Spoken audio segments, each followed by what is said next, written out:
Hello, welcome back to Psychedelic Therapy Frontiers, the podcast devoted to exploring the frontiers of psychedelic medicine and what it takes to cultivate a healthy mind, body, and spirit. As always, Psychedelic Therapy Frontiers is brought to you by Numinus. I'm Dr. Steve Thayer, and today my co-host, Dr. Reid Robison, and I discuss how to make changes in life that actually stick. We've all had the unpleasant experience of trying and failing to make changes in life. It could be a habit you're trying to break or form, a career or business that you want to start or grow, a skill you want to develop, a relationship dynamic that you want to shift, or something else. You try and try again, but nothing changes. So in this episode, Reid and I are going to discuss why that happens and how to make satisfying changes that are actually durable. Reid and I get asked by helping professionals all the time where they can get good training on how to use psychedelics in clinical practice. Well, Numinus has several great psychedelic therapy training programs. You can check them out by clicking the link in the show notes, or you can go directly to numinus.com/our-training-selection and use the code PDF10, that is PTF10, for 10% off selected trainings. If you've listened to a few of our episodes, you've heard Reid and I talk about the psychedelic clinical trial work that Numinus does. If you or someone you know is interested in being a participant in a psychedelic clinical trial, you can click on the link in the show notes or go directly to numinus.com/research to learn more about the trials we're currently running. And of course, if you'd like to support our show, you can do so by leaving us a review or a rating in places like Apple Podcasts or Spotify. If you're listening on one of those platforms, just real quick, give us a hopefully 5-star rating and leave a little written review. We read them all. It really means a lot to us. So please, if you've got a moment, go do that for us. Without further ado, I bring you our conversation today about making changes that stick. And we're back. Another episode of Psychedelic Therapy Frontiers. How you doing, Reid? Very well, thanks. How are you, Steve? Good. Yeah, also doing well. A little tired from an eventful Halloween party weekend. Went to 2 different parties. Had a great time. But yeah, ready for a stimulating conversation here on our glorious podcast. We've had some awesome guests lately, but I will admit it's fun to just chat amongst ourselves. I really enjoy it. Yeah, me too. Today, we decided we wanted to chat a little bit about making changes that stick, or how to make changes stick.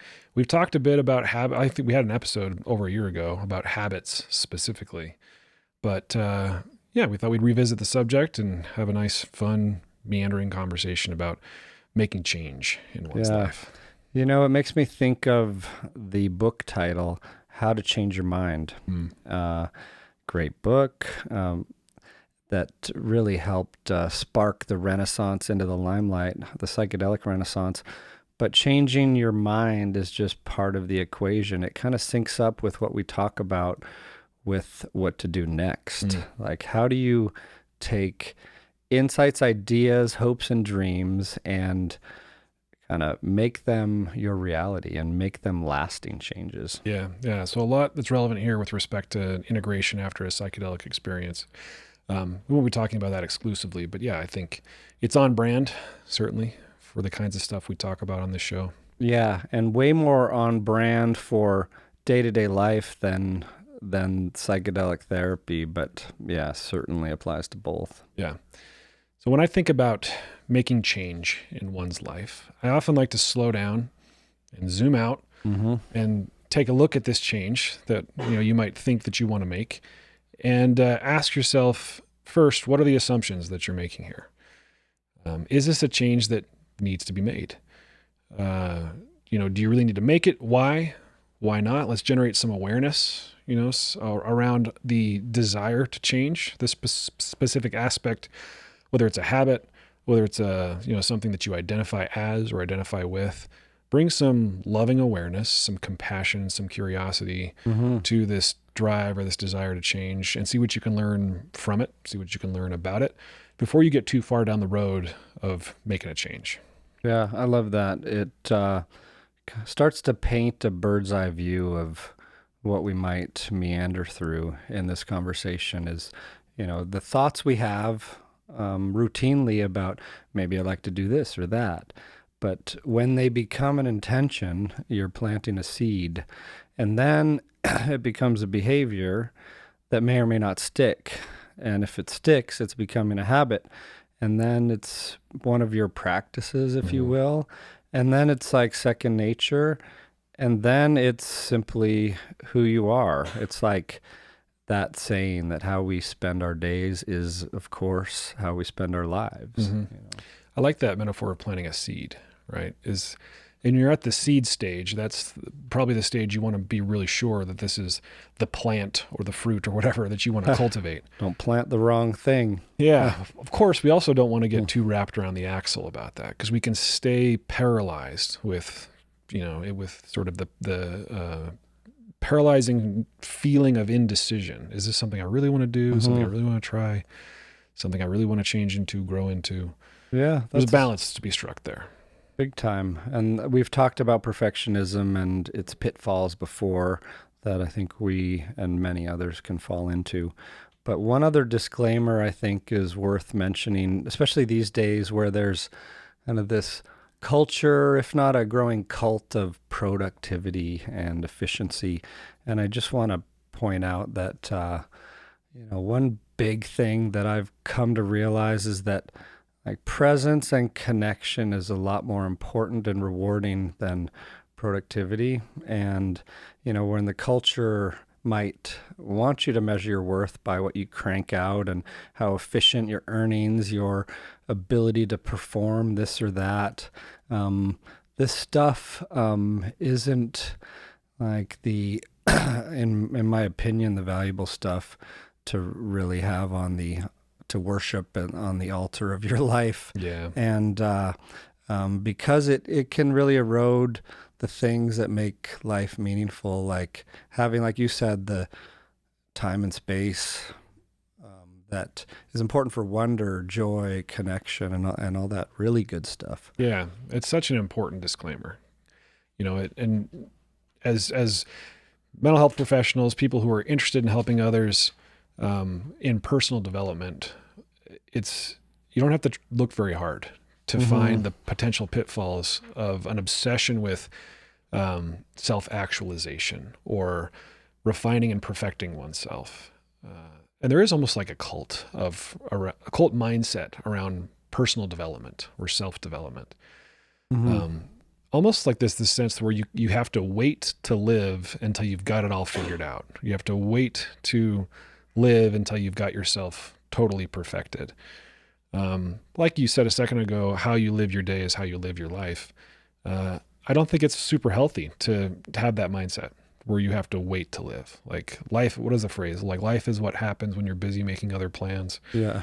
So as you're saying, bringing present moment awareness to, and I would add to that, like savoring, mindful appreciation of what is already in your lap is an important part of that zooming out process I was talking about.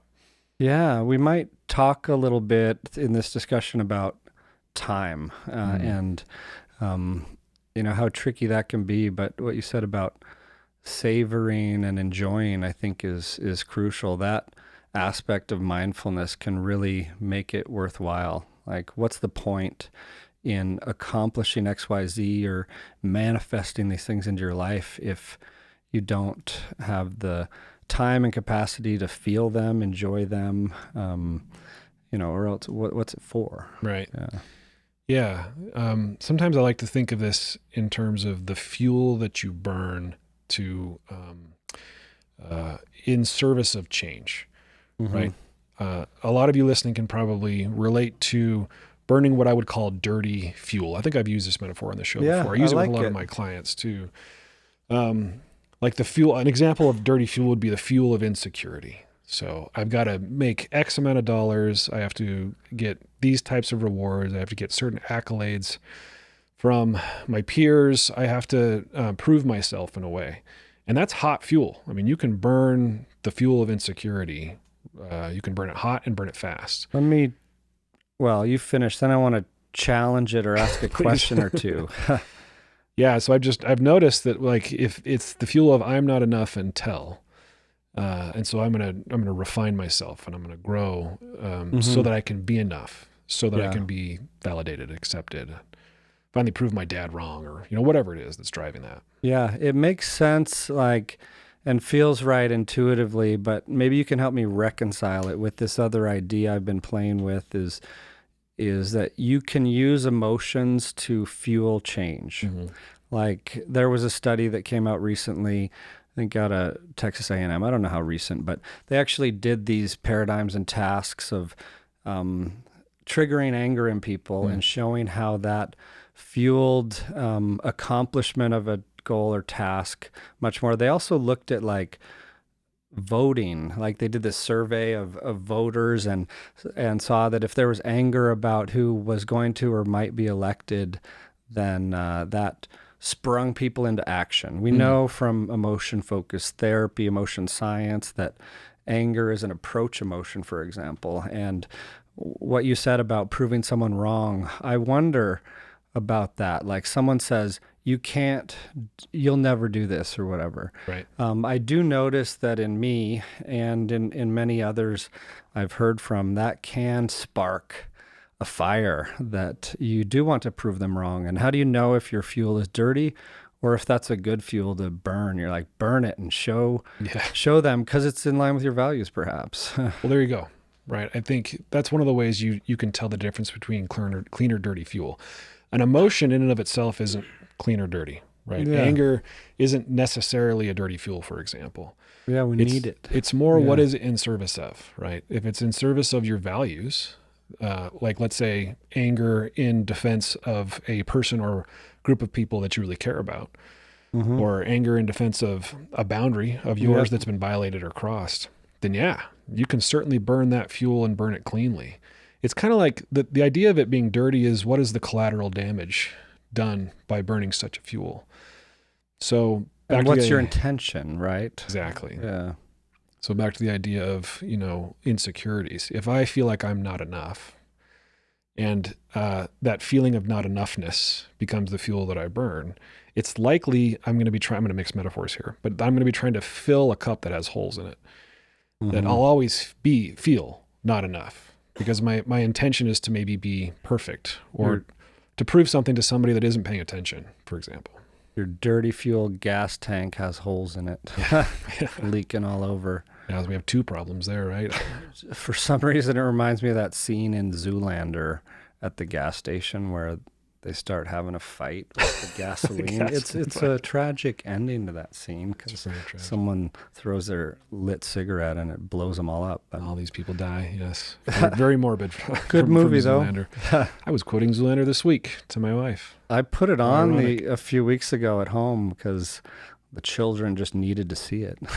We were talking about fashion or something, and I said derelict, and she's like, "That's hilarious, derelict." I'm like, "You've never seen Zoolander, have you?" She admitted she has not. I'll have to rectify that. What is this, a school for ants? Oh my gosh, such hilarious fun. But yeah, that's kind of my take on dirty or clean fuel, and I think you can sift out the difference. Yeah, I like it. But like what you were talking about, is this in service of my values, of me tuning myself more to my core self, my highest self, or am I trying to tune myself such that everyone else will enjoy what I'm playing, but it's not, aligned with who I really am? Yeah, there's some important stuff there, and a couple little thoughts, on a semi-related note of fueling your change with emotion. Another way is fueling it with play. I think I put this on my Instagram story the other week, of just a statistic around how much more likely you are to learn a skill quickly, efficiently, if it's done in a spirit of play and enjoyment.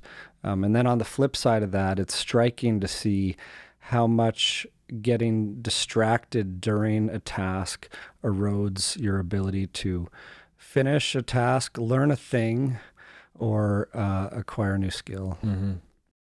Yeah, it's a good point.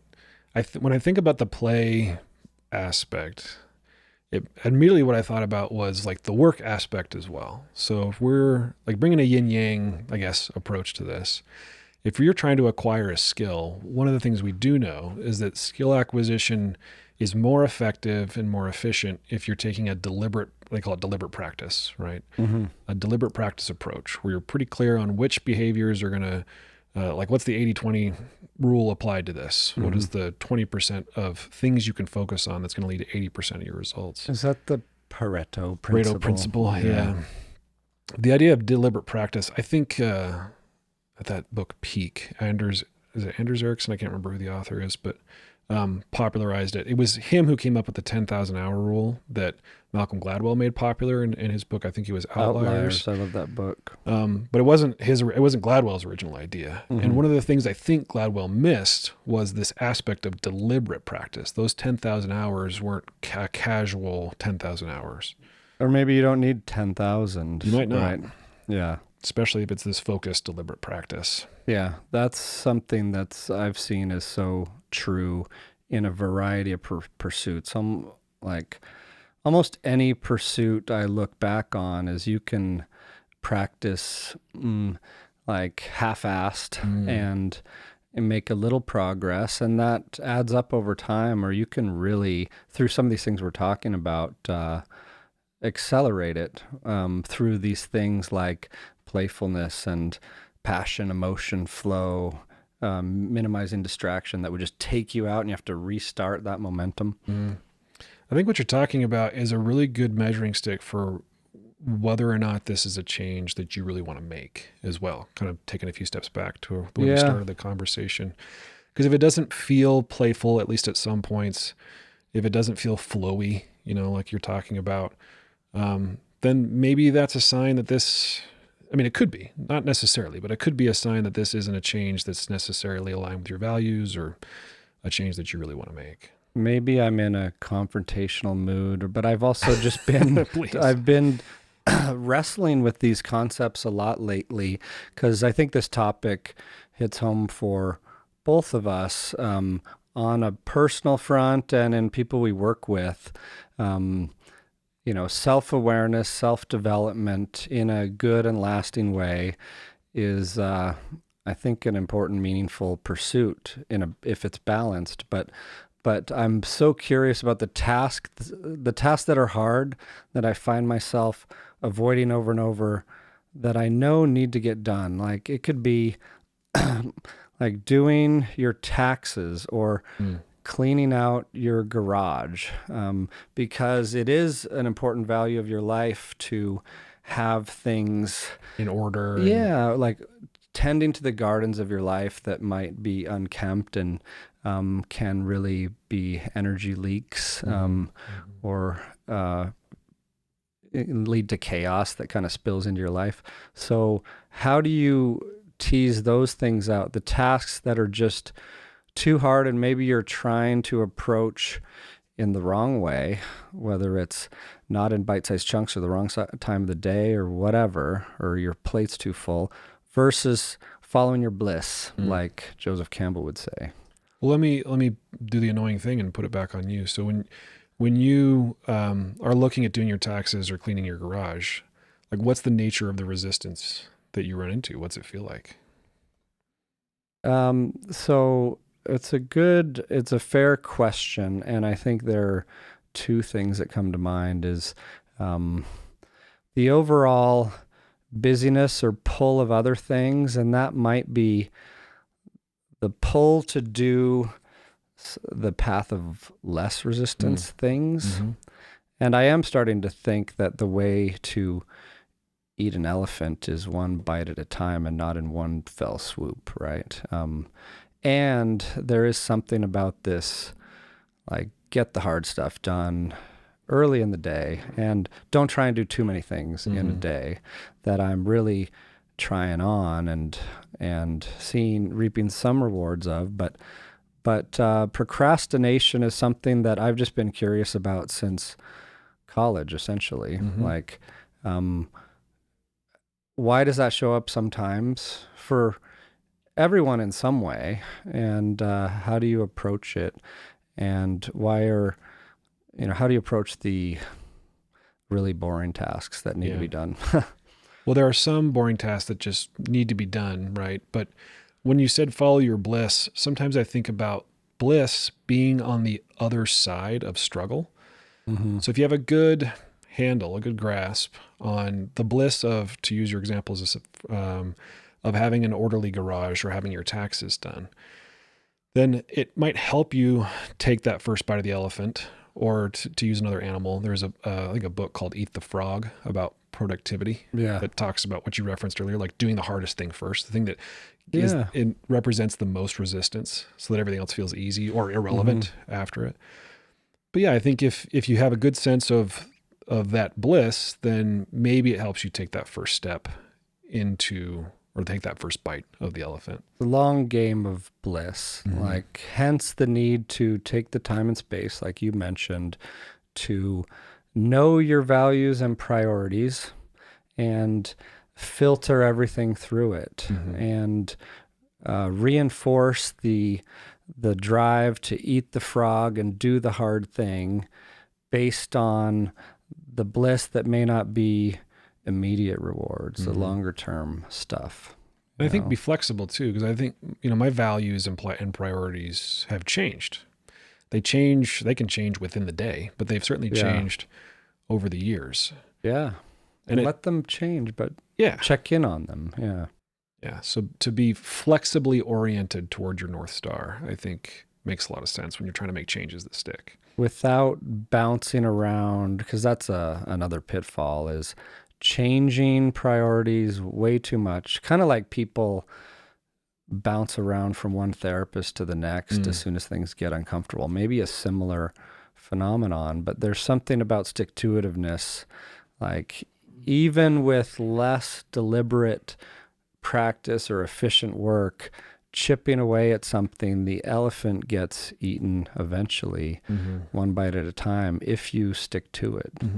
You have to remind yourself that you want to eat that elephant sometimes, right? Yeah. Like you said, it's sometimes the discomfort that throws us off the scent. And a lot of changes worth making are going to involve some discomfort, right? Especially if we're stepping outside of that comfort zone into the sort of the opaque mist of the unknown. Right? Maybe you have an idea of how you want to change a career that you want to forge, or a relationship that you want to win, I was going to say win, but a relationship that you want to have. There are going to be some steps that require faith, that require trust, and you betting on you. And I've never felt 100% confident when I've made those steps, but confident enough that I'm willing to take the risk. Yeah. Yeah. I like it.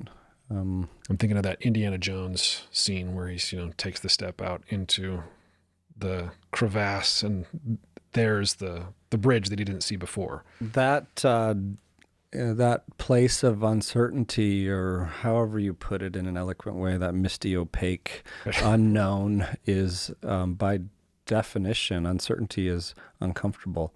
I think it was the other day I sent you this mantra. I was like, maybe I should tattoo this on myself. Seek discomfort. Because, and we could talk about the value of kind of mantras or saying things out loud or whatever, but I love a good reminder to turn towards these things that are important to you and are consistent with your values, especially these days in such a distracted age where there's pull of technology and culture and conformity and expectations and everything else, where if we're not careful, we're just going to get sucked into a life that's not ours. Yeah, I think it is really hard to do that nowadays. In fact, I was just talking to my coach about how to keep my primary values salient, moment to moment, day to day. And for me, it involves it's part of my daily meditation routine. And I just call it recalibration. And I feel like calibration is a good word for me, because I get sort of like an instrument that you use to measure something. If it's not calibrated correctly, then you're getting false readings. And so if I'm doom scrolling TikTok, or I'm allowing my mind to be influenced by so-called influencers who aren't in alignment with my particular value set or where I'm trying to head, it's not hard to get pulled out of alignment or out of calibration. Yeah.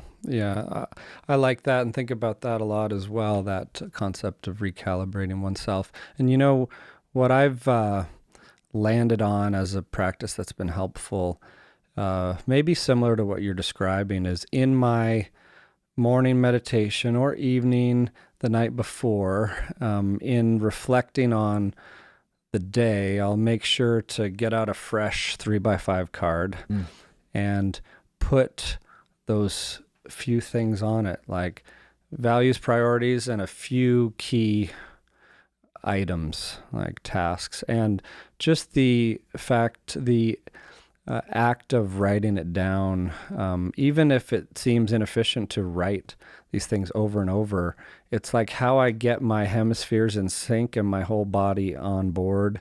And if I want to get, extra intentional about it, say it out loud too. Mm-hmm. Yeah. Yeah, I like that approach. To me, I do that, not the 3x5 card, but writing it down. Mm-hmm. I also like going back and looking at how those things have changed for me. I was reviewing some journal entries last week from years ago, values that I had or goals that I had, things I thought I wanted to create. And it was fun to contrast that with where I'm at now. Yeah. And to see how I've grown in some ways, how I've accomplished some of those goals, but also how some of those goals are just totally off the table. And I'm not even that guy anymore. Like we talked a second ago about identity, and we could probably talk more about that with respect to changes. But yeah, like those particular goals don't even sync up with who I feel like I am now. Yeah.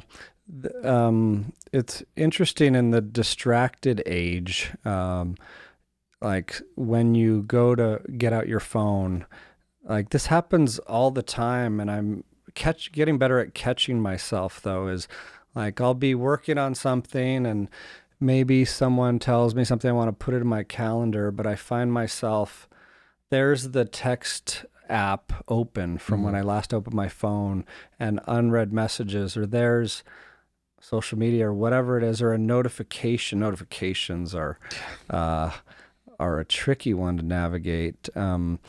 That pulls you away even from that immediate thing that you're going to do. And I almost laugh at myself when that happens. I was like, wait a second, I almost just got derailed within 30 seconds of what I was trying to do.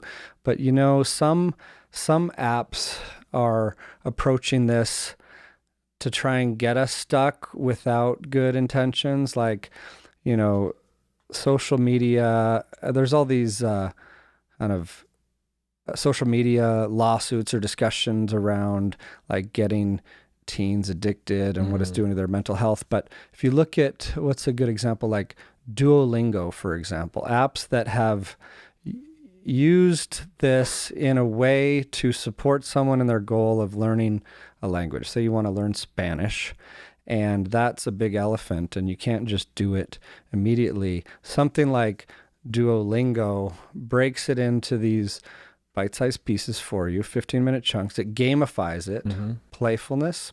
And so you're getting these XP things. It speaks to like the gamers, RPG and things that get people coming back and excited. And then you want to see your number go up. And then they also have like notifications at the right time with these rewards. And I think that's those things are working. I mean, there's a reason people are turning more and more to that to learn a language, and why it's helping so many people. Yeah. I mean, I think you can learn from the way those apps captivate you, and you can apply those principles to changes or habits that you really want to make, so that you're setting the target and aiming for it. I mean, the people that design those apps, they know habit science and behavior science as well as the best researcher or psychologist out there. In fact, I was revisiting some of the work in James Clear's book Atomic Habits. Yeah, that's a good one. When I was thinking about this episode, and it is a really good book. I mean, it's kind of the most accessible, I think, book on habit change and habit formation. Yeah, that's out there. And in there, he talks about the habit loop, sort of the 4-stage habit loop that starts with a cue. And then that cue leads to a craving, and that craving leads to a response. And then that response, leads to a reward, and then it starts over again. So he talks about the cue and making that cue obvious. So the notification is a good example on your phone of an obvious cue. And these apps will do everything they can to make it as obvious as possible. The way, the color that it is, the sound that it makes, the language that's included. And then they connect that obviousness to something really attractive. Like, oh, I've got to go visit my Clash of Clans clan because my friend just notified me that they did a battle or whatever. It's been a while since I played that game. But and then they make it really, really easy to go in there, to log in, and to do the thing that you want to do. That is also very, very rewarding. So think about how to apply that to the things that you want to, the habits you want to form in your life. And you can also flip it upside down for how to break habits that you have that are unsatisfying. Yeah, I remember going through my phone and taking notifications to almost an opposite extreme where I had to work for a while to get our Microsoft Teams notifications back because I had, accidentally went into a hyper-focus mode that, it's a tricky balance because notifications do get so overwhelming at times you can't sift through the noise and get the good stuff. But there are also some tools in this day and age where they're really needed that are coming out. Like there's one I heard about, I haven't tried, an app called 1 second or something. But what it does is on certain apps where you might be prone to get sucked in, it'll just pop up and insert a few second pause. And we know this from therapy and helping people with changing patterns, addictive behavior patterns, especially.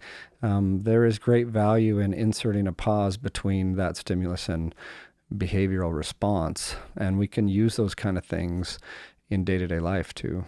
Yeah, sometimes when I'm working with clients who are trying to eliminate these old patterns and start new ones, I'll talk about just like putting in that time gap, taking a breath, and then asking so that they're not as jerked around by their conditioning, right? Instead, they can be pulled or pushed by something like we've been talking about that they really, really want to develop or have in their life or cultivate or step into.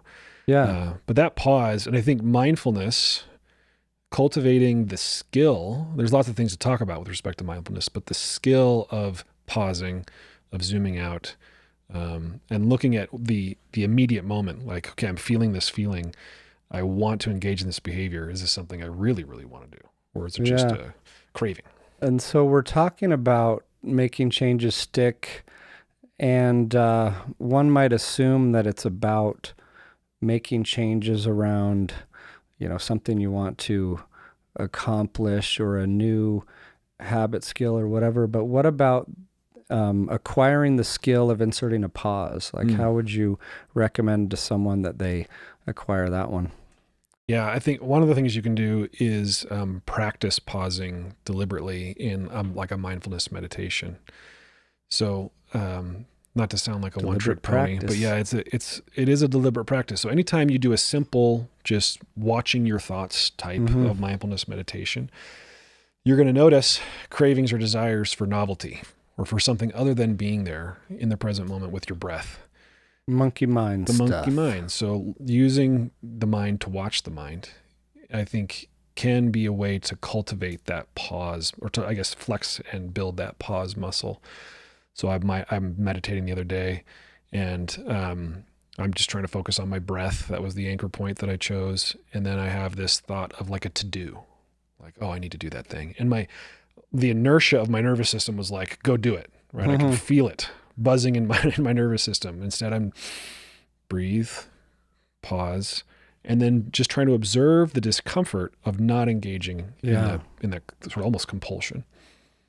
Yeah, I agree. That's like the laboratory where you can work on yourself the best is in those deliberate settings of like your meditation practice or whatever it is for you. Like I find a lot of that on a yoga mat as well, for example, or even when going through day-to-day life by just saying, okay, I'm going to be intentional about this phenomenon for the next hour. As I go into this meeting, I'm going to see what happens to my presence.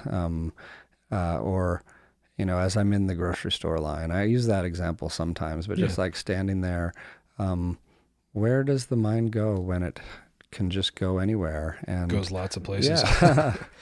But I think your question about how to cultivate the pause is actually a really, really important one. Mm-hmm. And it's one I get from a lot of clients that feel sort of at the mercy of their impulsive behavior, thoughts, feelings, their compulsions. I was working with a client a while ago on sort of explosive anger.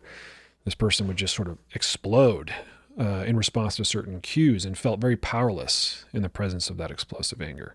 So we did a lot of things, but one of them was every day, a short practice where he imagines a trigger, feels the anger and frustration that bubbles up just by imagining the trigger, and then breathes and pauses with the feeling itself. Because a lot of times these feelings will come up and will immediately have a behavioral response, right? There's that action tendency that follows a feeling. And if you can practice instead, this is like basic conditioning principles here too. You just practice instead. The next thing I do when I get triggered is not shout or name call, it's breathe. Then you can start forging a new pattern in reaction to your feelings.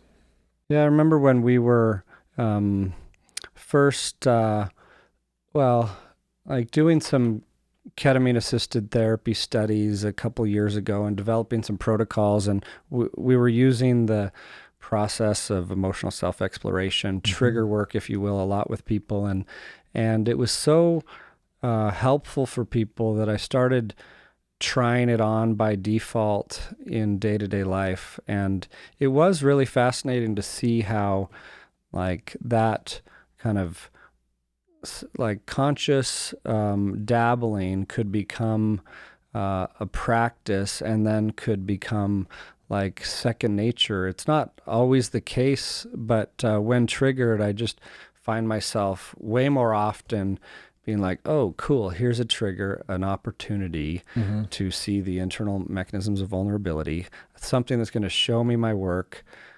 Awesome. Let's use it and look at that. Like you said, take a breath, maybe even take a moment to go back and trace it back to an earlier time that you were, you felt that way or got into the feelings underlying that, and then bring it back to the here and now, make a conscious choice of how you want to show up. And I think a lot of this, we're talking about making changes stick, but for me, lately, it's the changes I want to make tend to land around how I want to show up moment to moment in the world, more so than checking boxes or accomplishing things, you know? Yeah, it's that difference between a human doing or a human being, right? You can be preoccupied with the doing, like what are the specific actions I want to take? What are the specific behaviors I want to manifest? And maybe those can be in the service of human being, but when you focus more on what you're saying, like how do I want to be in the world? What version of me do I want to spend the most time being? This idea of core self, or, capital S self. I think, you lean more toward that. And the process you describe works, by the way, like for making changes stick. Like I think of all the work I had to do to first notice, for example, that I didn't accept compliments. This was a long time ago. I could get a compliment and I would immediately deflect it or make some self-effacing joke. And then, so I became aware that I was doing this and that I wanted to change the way I was doing this. So I went through the process that you're describing here. And so at first I would just notice, I'd get a compliment and there would be that initial like, deflect that, make a joke about whatever. So then from awareness, I went to experimentation. I'm just going to experiment with instead saying, thank you. That means a lot. Yeah. Started doing that. Noticed how uncomfortable it made me feel to say that. But now that's become second nature. That's usually what I say now when somebody pays me a compliment. And it feels right. It feels aligned with, who I really am. But it took time. Your beard looks good, by the way. Thank you. That means a lot. Whoa. Where's the there you go. The self-deprecating humor projection? See, what I would have said before was like, oh, I know it's too long and I haven't had it trimmed in a while. And like, it looks like my head's been flipped upside down. I look like a makeup brush. Like I would have said all these things to deflect, but now it's like, I actually kind of like my beard and I appreciate the compliment. No, that's awesome. And I dressed as a Viking for Halloween and I had braids and beads in my beard and it was awesome. That sounds epic. It was epic, yeah.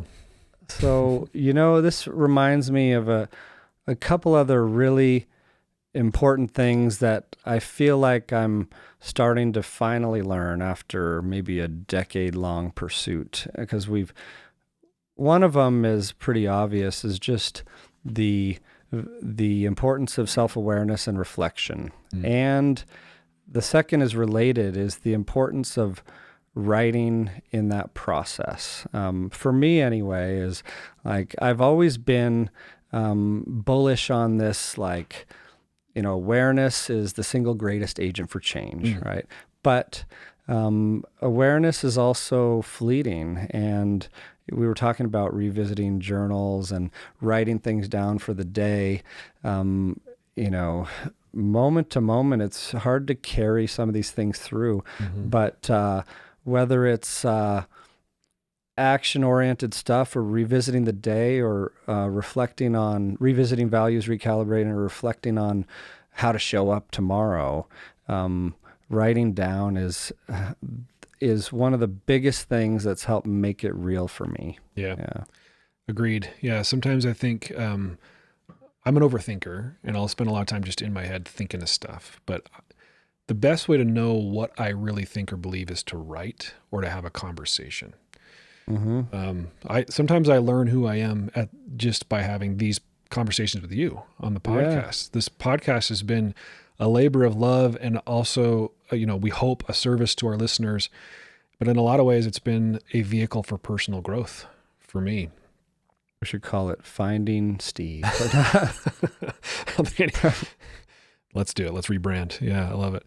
No, but it's one of the things I really appreciate about my relationship with my wife, is I can go home and very vulnerably, thankfully, because of the amazing person she is, be able to just sort of talk about stuff. And then I'll learn what I think, what I want, what I don't want, simply in the process of a conversation with a good person who knows how to listen. Yeah, self-discovery.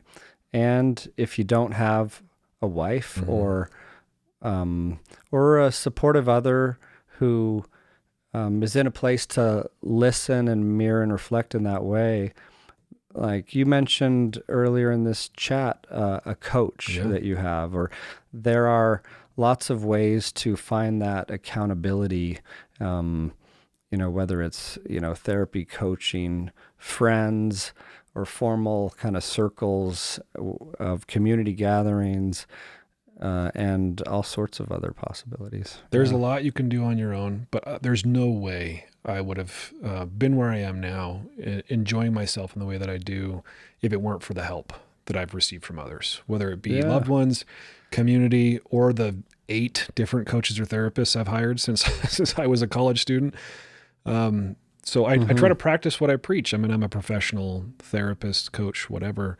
But man, I have received a tremendous amount of help from others, whether it be accountability, like you said, or just taking sort of the spray of thoughts that I give them, and because they know me and they can see the patterns I don't, returning it to me all distilled and organized in a way to help me think through things, and then challenging me to step outside of my comfort zone. It's priceless, man. Yeah.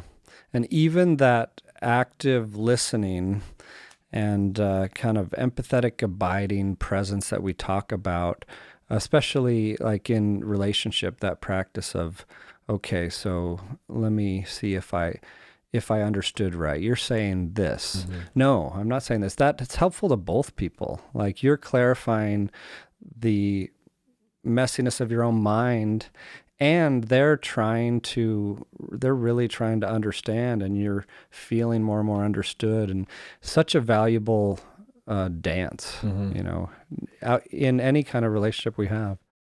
Valuable for so many reasons, right? But I guess relevant to what we're talking about now, certainly valuable for helping you get clarity on the changes you want to make, and then making those changes stick. Yeah, and then I read once upon a time this funny saying that we write so our heads don't explode. It's also, in addition to the benefits of gratitude journaling and whatever, it's also really therapeutic for so many reasons, just to spill thoughts out there. Yeah, so if you've got some changes in mind, you've done that zoom out process, you're pretty clear that this is a thing you want to grow into, a change, something you want to stop doing, It's in line with your values. Get out a pen and paper, open up your laptop, whatever it is, and start writing about it.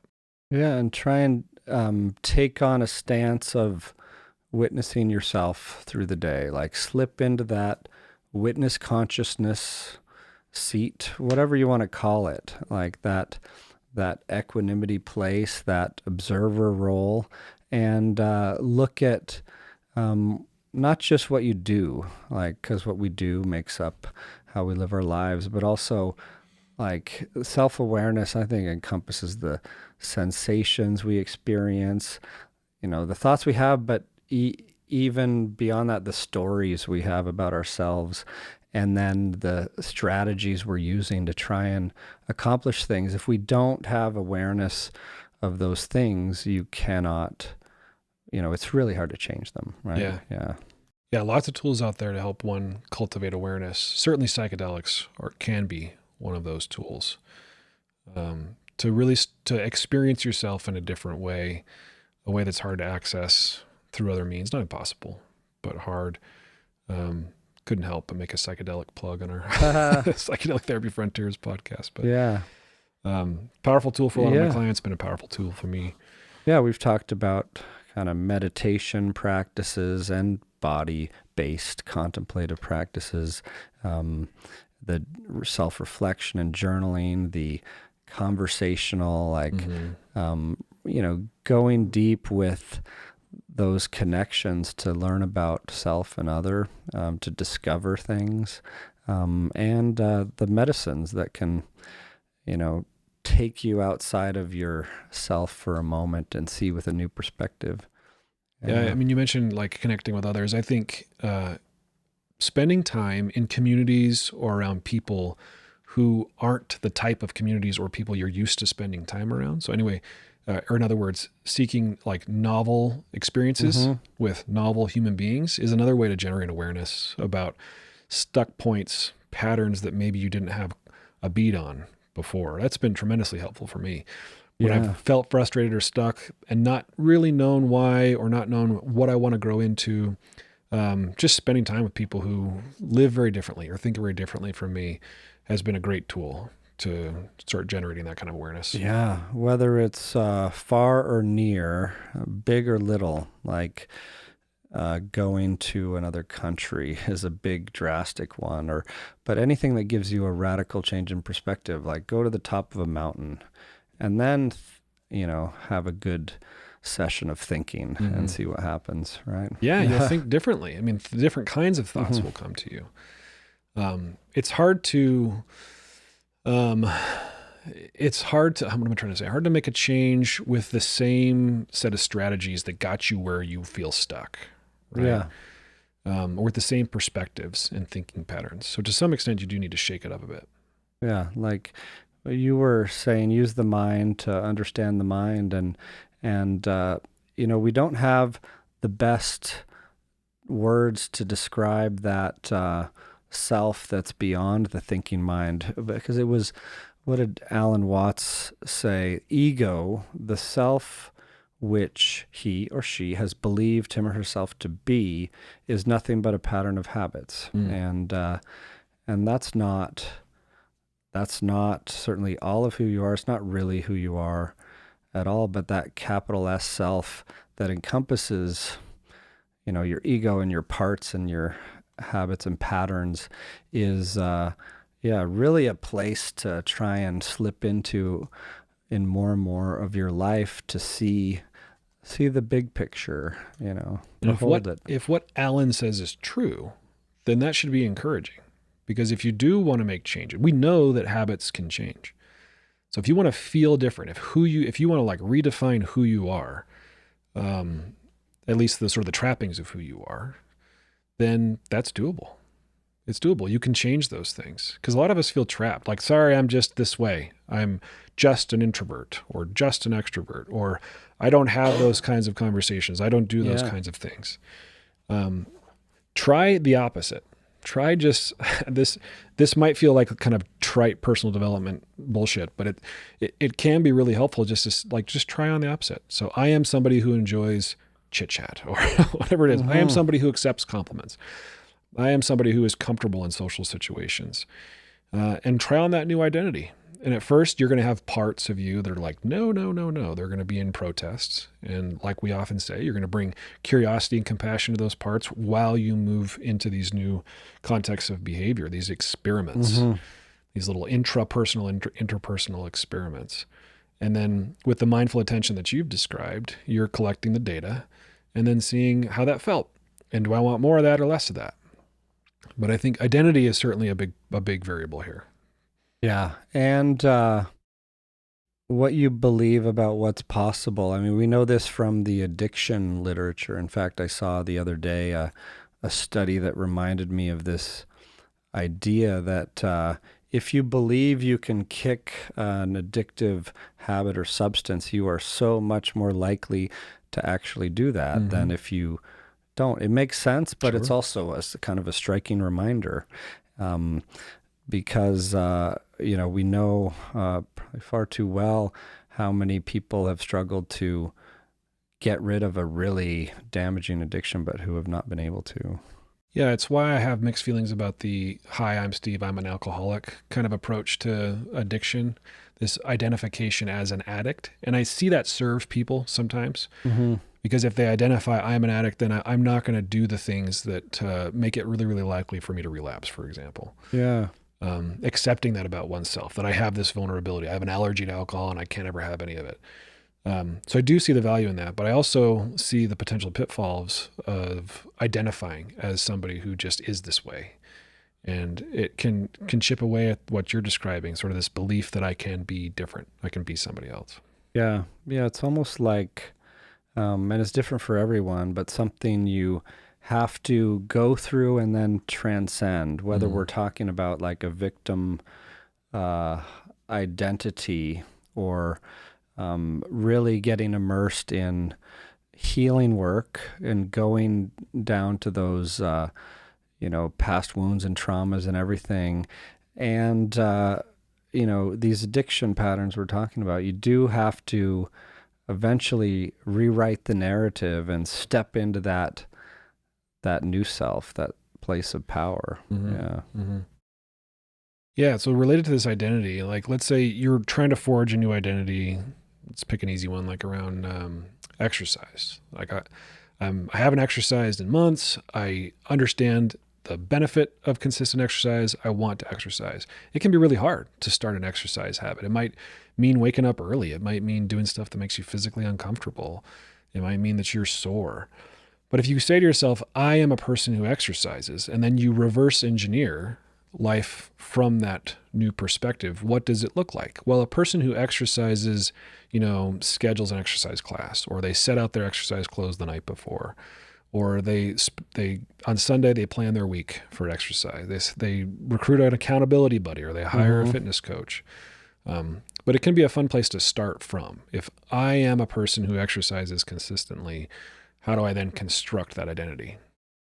Yeah. Yeah. Because it sounds cliche, but we do create our own reality and manifest things in the mind first. There's a lot to back up the idea of kind of visualizing and cheering yourself on, speaking positively, stepping into that superpower or that superhero suit, rather than taking on a defeated stance or approach in the world. It goes a long way. Like these mantras, affirmations, and behavioral activations of putting one step in front of another, one foot in front of the other. Yeah, I think the affirmation stuff gets cliche, like you said, or cringy when it sort of just stops there. Bypassing. Yeah, people, the joke about things like The Secret or manifesting or vision boards is that you put something silly like the Lamborghini on your vision board. Silly for me, folks, if that's what you want. I'm not going to judge. And then you expect the universe to drop it off in your driveway, because you're putting the quantum, your intention into the quantum field, and it can't help but return it to you. Yeah. Maybe there's something to that. But I think it's the behavioral activation piece that you were talking about that's really important. Yes, have your vision. Yes, have your ideal self, ideal life in mind. But then you do have to, get your hands dirty and start taking those small, sometimes larger steps in service of that goal in order to make it real. Yeah, and it will take time, like, persistence. We are habitual creatures, and things will, it's important to know that things will snap back into place in the old ways until they're the new way, right? And it takes repetition. Yeah. Another thing I had in my notes about this identity piece, and maybe we've touched on it a bit already, but this idea that we've talked about on the show before of competing commitments. So if you look at that from an internal parts perspective, we might have parts of us that are committed to things like safety or comfort. And they're going to be in direct opposition to the parts of us that are committed to growth or novelty or new experience. So when you notice yourself feeling internal conflict in the form of anxiety or fear or frustration, it might help again to pause, zoom out, breathe, and bring that compassionate, curious, loving awareness to both parts. And the sort of mind screw that I'll toss my clients when doing this is, can you bring gratitude to those parts of you that you're frustrated with, right? The part of you that wants, for instance, comfort or familiarity. Because what if comfort or familiarity for you is picking the same bad, quote unquote, bad partners over and over and over again? People who are a recapitulation of, I don't know, your relationship with your mom or something like that. I'm so frustrated with myself for doing that. Well, why? Why is that part of you doing that? They might have an understandable reason. If not a healthy one, they might have an understandable reason, wanting you to feel safe, wanting you to not get rejected or to not make a mistake that hurts. Yeah, in the IFS training, I remember a lot of work that was taught and practiced on these polarizations that show up among parts, and really, like you were saying, creating the container for a good, compassionate exchange with understanding about that, and coming to an agreement, because in the end, like, the parts of us want the same thing, like our well-being, and that comfort and safety versus growth. And, there is a middle path there, but it's not attained by brute force. Yeah, right. Like when that is made clear to all the parts from self that we're all actually trying to get the same thing, then I think from the IFS perspective, that's when the self-defeating parts, some of the protectors or maybe the exiles, will unburden themselves of this old role and take on a new role.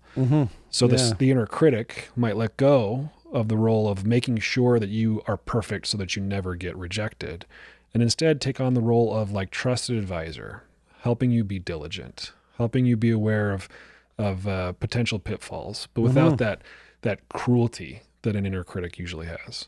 Yeah. No, I'm glad you brought up the parts work framework, because that can certainly be helpful in what you started this conversation with, of that, to really take the time and space to look at, take an inventory of your habits, behaviors, and values and priorities. And that takes time. I think it was Einstein who said, like, if he had an hour to solve a problem, he'd spend 55 minutes thinking about the problem and 5 minutes on the solution. Right. Right. Yeah. Well, I think if you're going to do what you described earlier, this sort of seeking discomfort, it's going to be important for you to have a good handle or a good awareness around all the parts involved. The parts that would show up to prevent you from seeking discomfort, or the parts that would be uncomfortable if you're going to seek the discomfort of growth. So yeah, I mean, I think the concept of internal parts can be a really useful one when approaching the change process, for sure. Yeah. Taking an inventory of that symphony of selves and getting everyone on the same team. Yeah. So other things with respect to making changes stick, the research done by, was it Carol Dweck who wrote Mindset?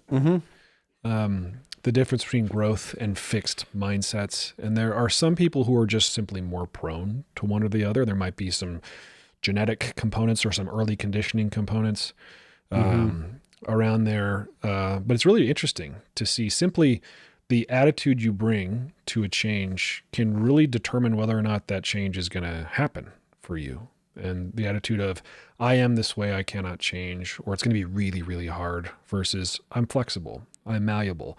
Hard work, deliberate practice actually pays off when I try it.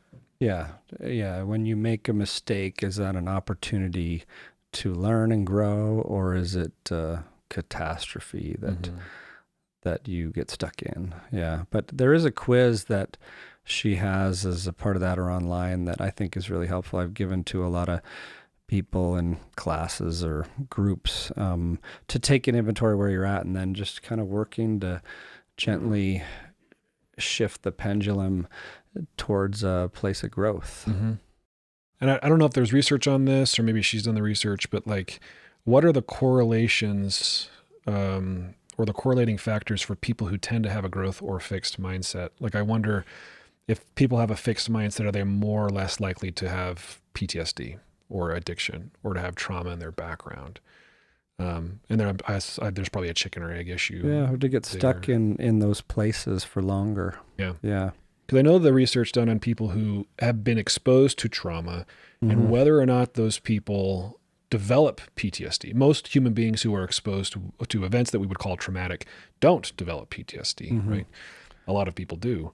But what's the difference? And a lot of it is sort of this, not only, but a lot of it is this mindset of resilience or flexibility, or viewing it as an opportunity for growth. Admittedly, you don't have to view your sexual assault as an opportunity for growth in order to not have PTSD, in order to metabolize it and grow and heal. But it's one variable. Yeah. Yep. No, that you mentioned Carol Dweck's book, and we've mentioned Atomic Habits. What are some other books along these lines that you might recommend or that have been helpful for you? Anything come to mind? The Power of Habits is another decent one. What's his name? Duhigg. I read that one before. It came out way before Atomic Habits, and I remember reading Atomic Habits and thinking, this one kind of replaces the Power of Habits. Similar content. 7 Habits of Highly Effective People is one It's an that old classic. Yeah, it is a classic from a Utah local, Stephen Covey. Yep. And that's one that I've revisited through the years and got something out of each time. But kind of related, and I haven't read these in a while, and I guess I have read her newer book, but Brene Brown's Daring Greatly, for example, or Gifts of Imperfection, help you embrace the vulnerability and courage needed to do some of this work we're talking about. Yeah.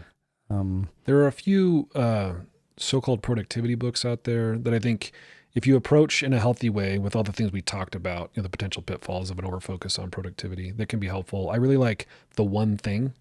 Yeah. Forgetting the author's name, but just talks about the myth of priorities. Priority should not be a plural, right? You have one thing, and then, like I mentioned, Eat the Frog is another time management book. But if you focus on the thing that, if completed, would make the other things on your to-do list less, if not irrelevant, or is the hardest thing the thing that represents the thing you're resisting the most, but if done, would provide the greatest payoff or bliss, and you just eliminate all distractions and focus on that thing. Yeah. Another one is Essentialism by Greg McKeown. I like that. Really good one. I got a minimalist or focused approach to the things that move the needle the most in your life. Grit. I don't know if you've read that. Power of like both passion and perseverance in accomplishing like long-term success, whatever that means for you. And thinking back a bit, I know the books like You Are a Badass by Jen Sincero, like helping get the confidence to fuel this kind of work, or what was it? The Subtle Art of Not Giving an F. I've recommended that one to a lot of people. Yeah, I like Mark Manson. Focus on what matters and not being caught up in what others think. Really staying true to yourself. Yeah. Yeah. Another one is Deep Work. Who's that by? He's written a lot of books. I was going to look it up, whatever. You guys can Google it. But yeah, Yeah. I like it because we spend a lot of time in what might be called shallow work, just sort of ticking things off the to-do list. And deep work requires time, requires space. It requires a certain mindset. And I think a lot of cool things aligned with who we really want to become and step into that becoming versus doing are on the other side of Cal Newport. That was his name. On the other side of deep work. Yeah. No, that's a good collection. I'm looking it up just to make sure I'm not wrong. Deep work.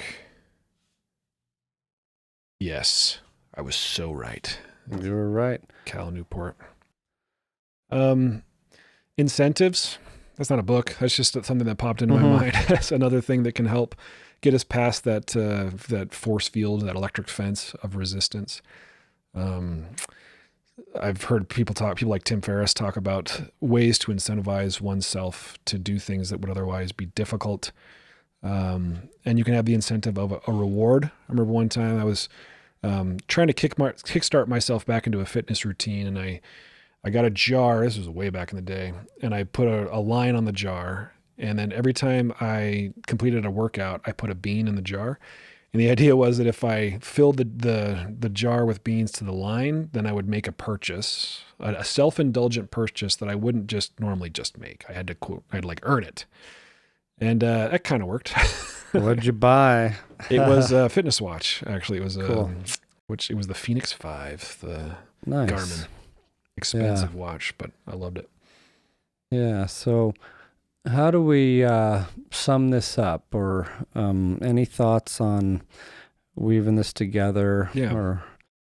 So again, I think if you're going to make a change, first zoom out, examine the assumptions. Is this change that you want to make a rejection of self?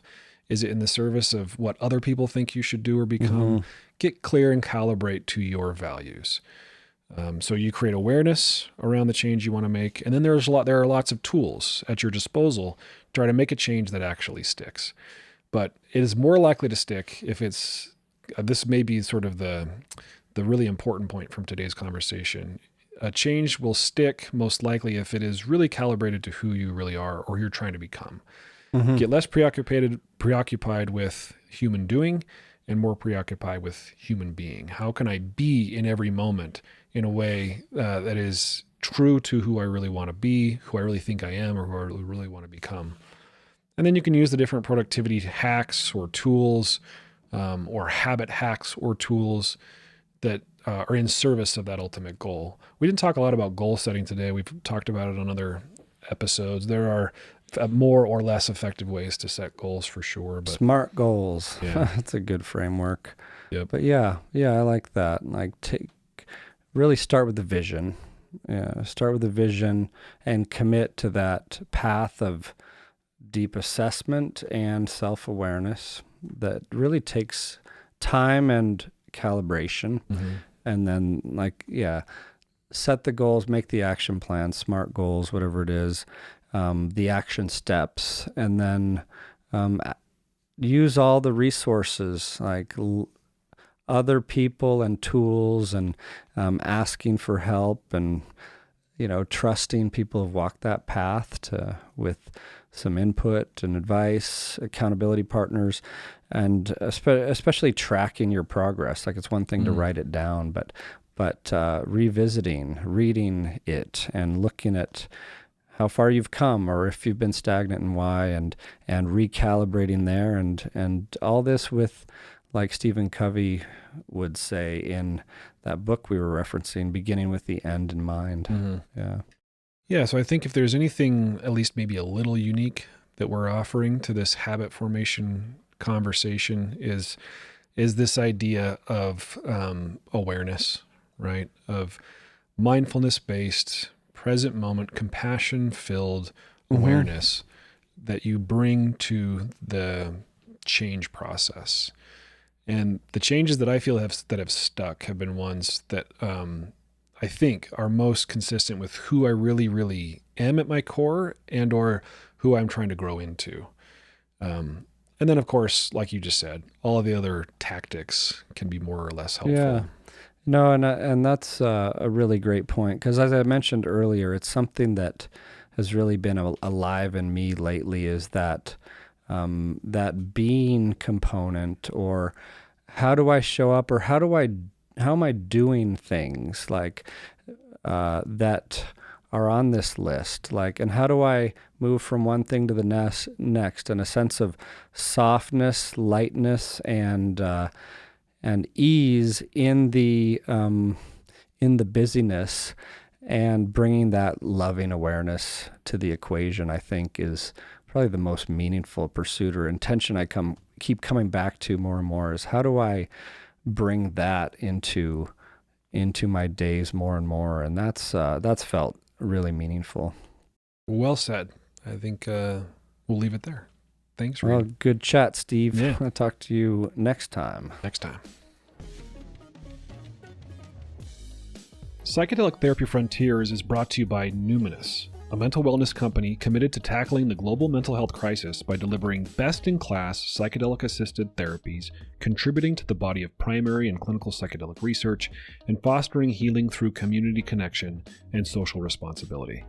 You can learn more about Numinus at numinus.com. That's Numinus.com. If you enjoyed the show today and you want to support us, here's how you do it. Rate and review the show on platforms like Apple Podcasts and Spotify. Subscribe to the Numinus YouTube channel, like the videos, and share it. Share the show or clips of the show with someone that you think will enjoy it. The content of this podcast does not constitute medical advice or mental health treatment. Consult with a medical or mental health professional if you believe you are in need of mental health treatment.